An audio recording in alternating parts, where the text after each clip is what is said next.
دو لفظوں میں اسلام کو ڈیفائن کیا ہے کہ کلو من الطیبات، پاکیزہ کھاؤ اور عمل بھی پاکیزہ کرو. تو جو اصل بات میں یہ محرم ہی کے حوالے سے یہ آیت کا میں نے انتخاب کیا تھا کہ جب آپ پاکیزہ کام کریں گے اور پاکیزہ کھائیں گے تو اس سے آپ لوگوں کو اچھے لگیں گے اور لوگوں کا دل چاہے گا کہ آپ جیسے بن جائیں. سمجھ میں آ رہی بات؟ ایک مثال دیتا ہوں. دیکھو کوئی بھنگی ہو جو بیچارہ ہر وقت گندگی میں رہتا ہو, اسے آپ سمجھائیں کہ یار اچھی زندگی گزارو, صاف ستھرے ہو جاؤ. آپ نے کسی دن اس کو نہلا دیا, بہترین کپڑے ڈیٹول سے نہلایا, سروس کروائی, کیونکہ ظاہر ہے وہ اتنے دنوں سے ایک کام کر رہا ہے تو وہ سروس کے بغیر دھلے گا نہیں. سروس کروائی آپ نے اس کی, خوب نہلا دھلا کے اس پہ اسپرے چھڑک دیا آپ نے, اور 3 دن تک کنٹینیو یہی کام کیا, تو آپ مجھے بتاؤ اس کو برا فیل ہوگا یا اچھا فیل ہوگا؟ کہے گا یار بڑا مزہ آیا. اس کے دل میں اپنے کام سے نفرت پیدا ہونا شروع ہو جائے گی. تو اچھی چیز میں, اچھی طہارت میں, پاکی میں اللہ نے اٹریکشن رکھی ہے. جیسے صاف ستھرا آدمی اچھا لگتا ہے, گندا اچھا لگتا ہے؟ صاف ستھرا اچھا لگتا ہے. تو صاف ستھرے اعمال والا بھی انسان کو اچھا لگتا ہے. تو اللہ تعالیٰ نے اسلام کو جو ڈیفائن کیا 2 لفظوں میں, اچھا کھاؤ اور عمل اچھا کرو. کیا مطلب؟ ایسا کام کرو کہ غیر مسلم تمہاری طرف مائل ہوں کہ یار یہ بڑے اچھے ہیں. تو کوئی ایسی رسم اسلام میں جس کو دیکھ کر وحشت ہوتی ہو, اس کا مطلب ہے وہ اسلام, بولو بھائی, نہیں ہے.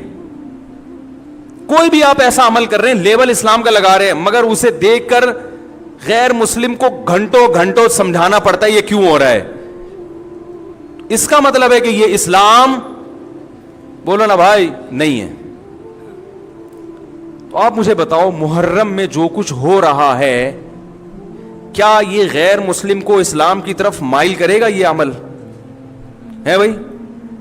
یعنی کوئی غیر مسلم اسے دیکھ کے مسلمان ہوگا کہ یار ماشاءاللہ بڑا زبردست اسلام ہے؟ افسوس ہمیں اس پر ہے کہ دیکھو جن کا مسلک ہے, جن کا فقہ ہے, وہ جو کچھ کر رہے ہیں انہیں کرنے دو. اپنے بارے میں یہ فیصلہ کرو کہ ہم سنی ہیں یا شیعہ ہیں. فرقے شروع سے چلے آ رہے ہیں نا, شیعہ اور سنی, ختم کرنا تو ممکن نہیں ہے. تو حضرت عیسیٰ علیہ السلام جب نازل ہوں گے تو تلوار کی زور سے تمام فرقوں کو ختم کر دیں گے. تو جو کام عیسیٰ علیہ السلام کا ہے وہ خود کرنے کی کوشش نہ کرو, جو حضرت مہدی کا کام ہے وہ خود کرنے کی کوشش نہ کرو. ہم کسی فرقے کو ختم نہیں کر سکتے, لیکن ہم اپنے آپ کو ڈیفائن کر سکتے ہیں. ہم یہ بتا سکتے ہیں کہ ہماری رائے میں صحیح کیا ہے. تو میرے بھائی, نبی صلی اللہ علیہ وسلم نے فرمایا 73 فرقوں میں سے ایک جنتی ہے, تو یا تو ادھر چلے جاؤ یا, بولتے کیوں نہیں, ابھی نہیں بول رہے تو پھر عمل کیسے کرو گے, یا تو پورے ادھر چلے جاؤ یا پورے ادھر آ جاؤ. مجھے خدا کی قسم اس پر کوئی اشکال نہیں ہوتا کہ شیعہ لوگ ماتم کیوں کر رہے ہیں, شیعہ لوگ یہ سب کچھ کیوں کر رہے ہیں, وہ جو ہے وہ مرثیے کیوں پڑھ رہے ہیں. مجھے اس پر اشکال نہیں ہوتا. ان کے دلائل ہوں گے ان کے پاس, ان کے علماء ان کو بتاتے ہیں. وہ کب کہتے ہیں کہ ہم سنی ہیں, وہ کب کہتے ہیں کہ ہم صحابہ کو حجت سمجھتے ہیں. ایک چیز کا انہوں نے دعویٰ ہی نہیں کیا تو ہم ان پر وہ کیوں تھوپے ان کے سر پہ. لیکن میں آپ کی بات کر رہا ہوں, میں ان لوگوں کی بات کر رہا ہوں جو اپنے آپ کو سنی کہتے ہیں. تو بھائی پھر سنی ہو تو جو اہل سنت والجماعت کے جو چاروں مکاتب فکر ہیں, حنفی, مالکی, شافعی, حنبلی, یہ اہل سنت کے ہیں نا, ان کی کتابوں میں کہیں بھی اس طرح کی کوئی چیز, بولو بھائی, نہیں ہے. ماتم کرنا اہل سنت کے ہاں جائز نہیں ہے. نبی صلی اللہ علیہ وسلم نے میت پر چیخو پکار کرنے کو حرام قرار دیا ہے.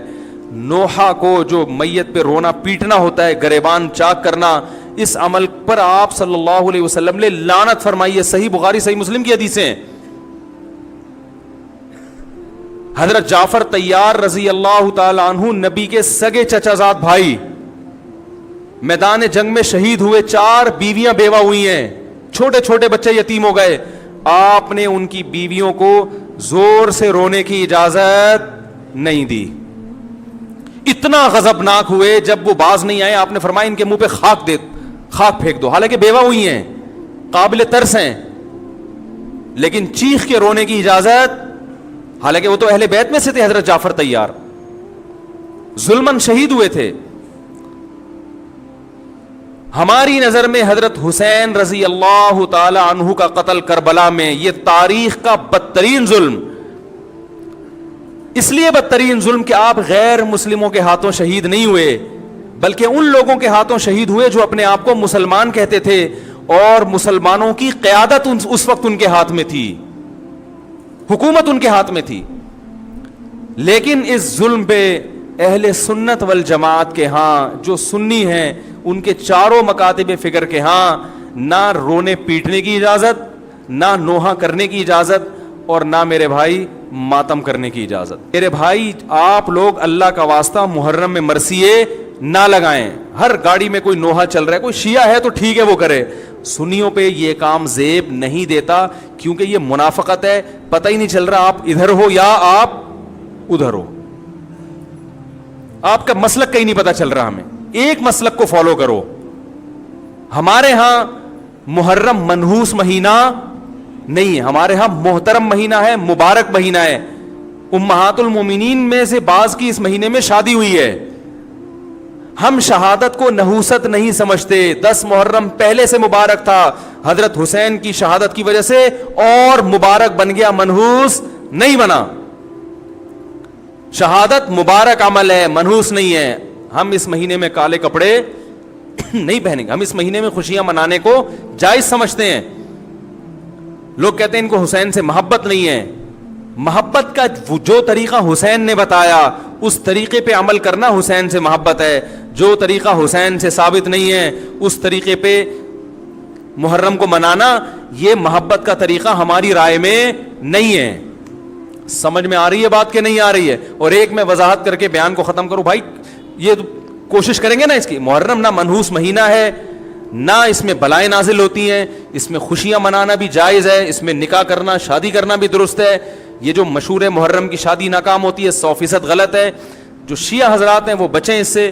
ہمارے ہاں یہ بالکل اس کی اجازت ہے, آپ محرم میں نکاح بھی کریں, محرم میں آپ اپنے بچوں کا عقیقہ بھی کریں, آپ اس جو ہے جو بھی خوشیاں ہیں آپ اس کی کریں, تاکہ اسلام کا جو رخ ہے نا, اسلام میں کوئی مہینہ منحوس نہیں ہے, تاکہ غیر مسلموں کے سامنے کم از کم ہماری طرف سے جو اسلام پیش ہو وہ یہ والا ہو, ان کی طرف سے وہ والا ہو. غیر مسلم کے پاس آپشن ہو کہ بھائی دیکھ لو ان میں جو اچھا لگتا ہے وہ والا اسلام آپ فالو کر لو, لیکن آپ بھی ویسے ہی بن گئے تو پھر اسلام کا ایک رخ جائے گا ان کے سامنے. سمجھنے کی نہیں سمجھ رہے؟ تو اس لیے یہ گھروں میں مرثیے نہ لگایا کریں. میتوں پہ نوحہ کرنا, غم منانا ہماری شریعت میں پسندیدہ. 3 دن تک تعزیت ہے بس, اس کے بعد نہیں. اور عورت کے لیے شوہر کے مرنے پر 4 مہینے 10 دن عدت ہے.